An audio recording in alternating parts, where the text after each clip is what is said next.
My name is Chrissy Jensen, and I'm here today to tell you about our Saint of the Week, Saint Gemma Galgani. Something that I really admire about Saint Gemma is that she understood that suffering is something that is really important in how we learn how to love. She's known for saying, if you really want to love Jesus, first learn to suffer, because suffering teaches you to love. I really appreciate this about her because I, for one, am not someone who suffers well, and I think that I could do a much better job at that. And so whenever I hear about a saint who has spent their life suffering and using that suffering to grow closer to Jesus, it really inspires me to take my own suffering, as little as it may be, to offer that to Christ. She's sometimes called the flower of Lucca. Lucca is the name of the town where she lived, or the daughter of passion because she had the stigmata. Now, her mom died when she was very young. She was only 7 years old when her mother died. Her brother died a few years after that, and her father died shortly after that. And these three deaths really gave her a desire to die young so that she could go to heaven and be reunited with her family in heaven. She ended up getting meningitis, and this disease, she didn't know that she had meningitis. For a long time, she just knew that she was sick and she had a sore on her back, but she wouldn't let it be looked at because she was modest and didn't want somebody looking at her back. But eventually it got to the point where it was so bad that she needed to have it looked at. She was paralyzed. Even her arms and her legs were both paralyzed, and she was bedridden for an entire year because of this disease. She wanted to join the Passionist sisters, but because of her poor health, they wouldn't accept her. Saint Gemma had a lot of really special graces, two in particular that are unique and also very special. One of them was that she really understood the full weight of her sins. So when you read her autobiography, something that's really interesting is that you'll see her kind of put herself down a little bit.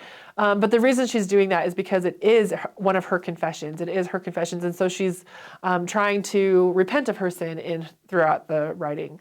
Another grace that she had that was very special was that she could see her guardian angel. And there's some really beautiful stories about how her guardian angel would help her. Even though she understood the full weight of her sin, she still sometimes had a struggle when it came to reconciliation.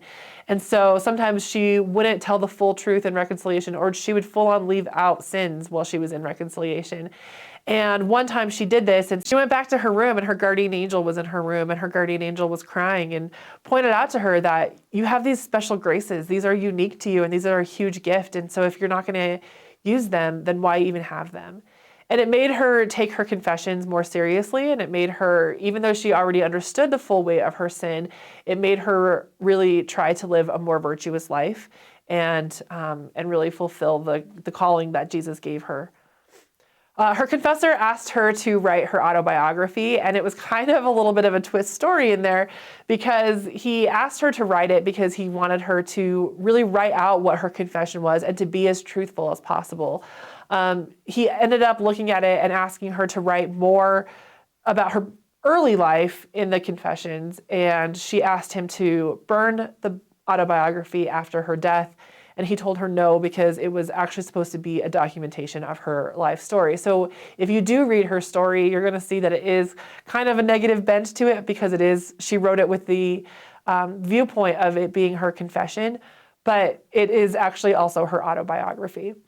Now, I said before that Saint Gemma did get the gift of the stigmata, which is the wounds of Christ. She had them on her hands and her feet. And she would get these every single week. She would get them on Thursdays, and they would close by Friday night or Saturday morning. And they would heal with like a little white mark that was there, just to kind of remind her that this was happening and to be a sign that this was a gift that she had. However, because her health was declining so much, one of her confessors asked her to pray and ask that the stigmatas be taken away from her because it was affecting her health. And so she did that. She prayed and asked for them to be removed from her. But the white marks were still left on her hands and her feet. Another unique gift that Saint Gemma had was that she was, one time she was so deep in prayer that she actually levitated. So there's only a few saints in history that have ever had that gift, and she's certainly one of them.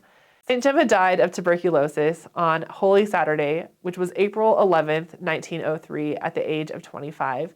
She really wanted to die on a feast day, a solemnity, and I think it was a really special grace for her to be able to die on Holy Saturday because she had such a great connection to the cross and to the passion and to both the passion and the resurrection. And so I think that was a huge gift that God gave her to actually die on that specific day. She died very peacefully. She died with a smile on her face. And in fact, the priest who was with her when she died said, "I have been present at many deathbeds, but never have I seen anyone die like Gemma, without any precursor sign, not even a panting breath. She died with a smile which remained on her lips, so that I could not convince myself that she was dead." I think she has a very beautiful story, one of great suffering, but also one of great grace, one of great redemption in a lot of ways. And I just really believe that she is an important saint and someone who we can all relate to in many, many ways. This could be you.